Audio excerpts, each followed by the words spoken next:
Dan dalam keterangan yang kedua adalah bagaimana cara beliau mengatasi masalah yang datang. Yang pertama, curhat dengan orang lain. Hello guys, welcome back to my YouTube channel.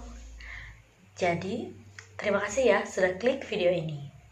Karena dalam video ini kalian akan belajar banyak sekali tentang hal-hal yang sangat positif.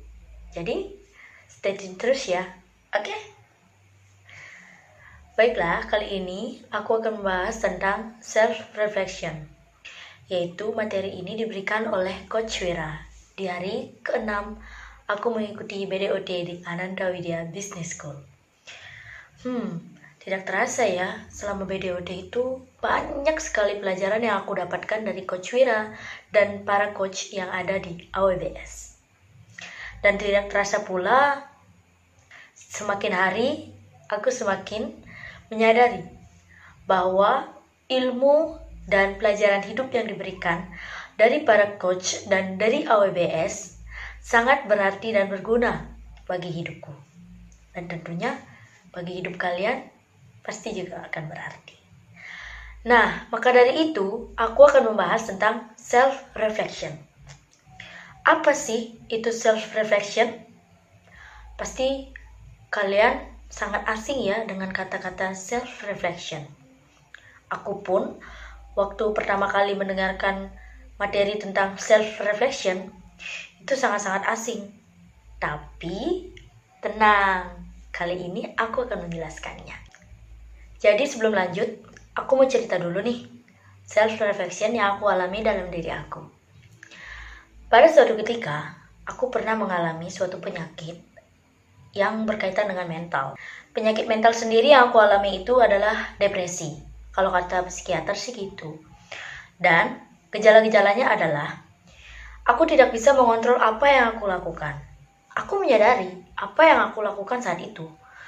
Tapi anehnya, aku tidak bisa mengendalikan apakah hal itu positif ataupun negatif ataupun berdampak bagi diri aku. Dan aku tidak bisa mengendalikan itu.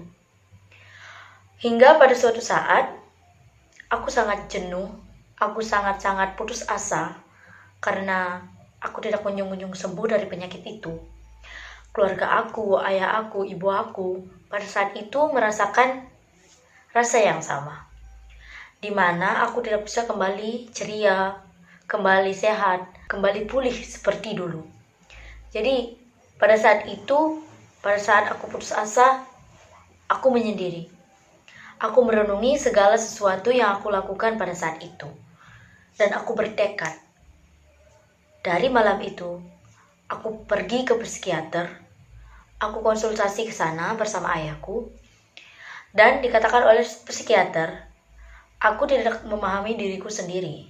Dan ini adalah masa peralihan dari anak-anak ke remaja. Dan itu sering terjadi memang. Dan pada saat itu juga, aku diajarkan untuk meditasi, diajarkan untuk lebih memahami diri.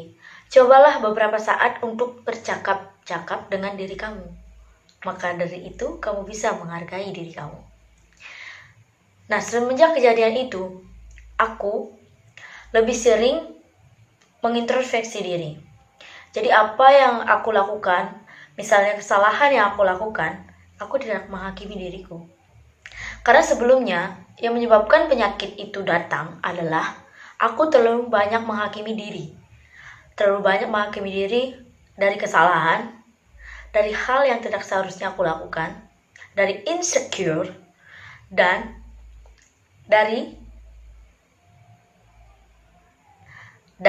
dari kegagalanku meraih prestasi. Jadi semenjak saat itu aku lebih menghargai diri, aku lebih memahami diriku sendiri. Karena siapa yang akan menghargai diri kamu jika bukan kamu sendiri? Oke? Nah, lanjut lagi ke self-reflection. Nah, self-reflection sendiri itu adalah, untuk kata yang lebih mudah dicerna bagi kita itu adalah introspeksi diri. Jadi, dalam materi self-reflection ini, Coach Wira memberikan sebuah permainan yang sangat simpel dan sangat mudah menurutku. Bagaimana permainannya? Jadi, permainan self-reflection yang diadakan oleh Coach Wira adalah berupa kita menggambar seseorang yang kita suka dan seseorang yang kita tidak suka. Jadi pada saat itu aku tidak menyadari bahwa gambar itu akan menunjukkan diriku yang sebenarnya. Pertama, aku menggambar seseorang yang paling aku benci dalam hidup ini. Dan aku gambar dari namanya, umurnya, alasan mengapa aku membencinya, bagaimana perilaku dia sehingga aku membenci dia, bagaimana sikap dia yang menyebabkan aku membenci dia, dan bagaimana cara dia untuk mengatasi suatu masalah. Dan itu aku lukiskan, aku gambarkan, aku tuliskan dalam sebuah kertas manila. Jadi selama itu aku tidak menyadari bahwa itu adalah cerminan dari diri aku. Di saat akhir permainan, Coach Wira baru menjelaskan bahwa tidak ada orang yang bisa kamu pahami selain diri kamu sendiri. Lalu permainan yang kedua adalah menggambar seseorang yang paling kita sukai dan paling kita idolakan. Nah, di sini kebetulan aku membawakan contoh gambar yang aku gambar pada malam itu. Mohon maaf ya, agak buruk sedikit. Ini gambarnya. Jadi, ini adalah objek wajah seseorang yang paling kita sukai. Ini nama tokohnya. Dan di sini aku tulis ayah. Lalu, alasan mengapa aku menyukainya karena pantang menyerah, bisa menguatkan orang di sekitarnya, lalu berani. Dan dalam keterangan yang kedua adalah bagaimana cara beliau mengatasi masalah yang datang. Yang pertama, curhat dengan orang lain. Yang kedua, berpikir sendiri tanpa membebani orang lain. Yang ketiga, mencari jalan keluar.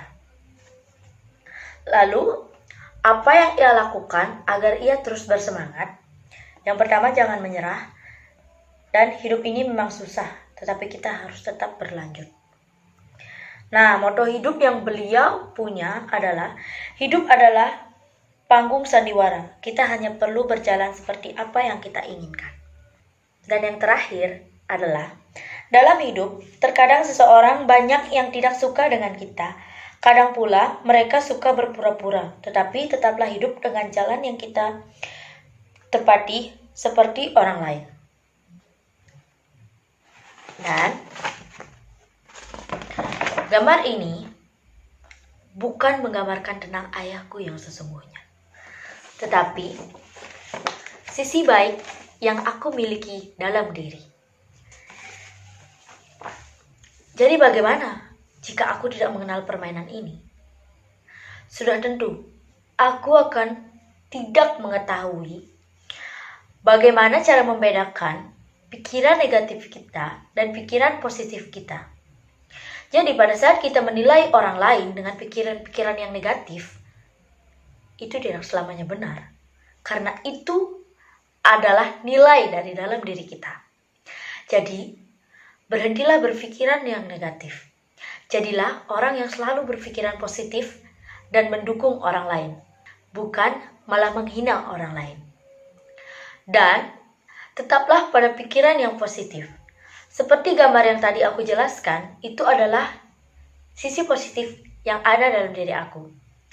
Jadi ketika kita menilai orang dengan pikiran-pikiran yang positif, maka percayalah, penilaian itu adalah cerminan dari diri kalian. Jadi, self-reflection adalah hal yang paling penting dalam diri kita, agar kita bisa memilah, agar kita bisa membedakan pikiran yang positif dan negatif, agar kita lebih bijaksana dalam menilai orang lain, dan juga agar kita lebih mengenal diri dan menyayangi diri kita. Sekian dulu ya video kali ini. Jika kalian suka dengan videonya, jangan lupa share ke teman-teman kalian. Memang sih, materi self-reflection yang aku jelaskan kali ini tidak terlalu terperinci. Tetapi setidaknya, kalian sudah tahu sedikit tentang self-reflection. Akhir kata, aku ucapkan terima kasih. Sampai jumpa dan tunggu video selanjutnya. Bye-bye. Jadi, Jadi jangan pernah bosan.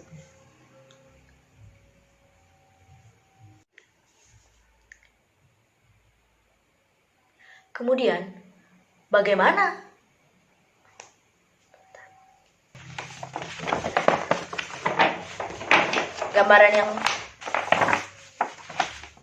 Gambaran yang kedua,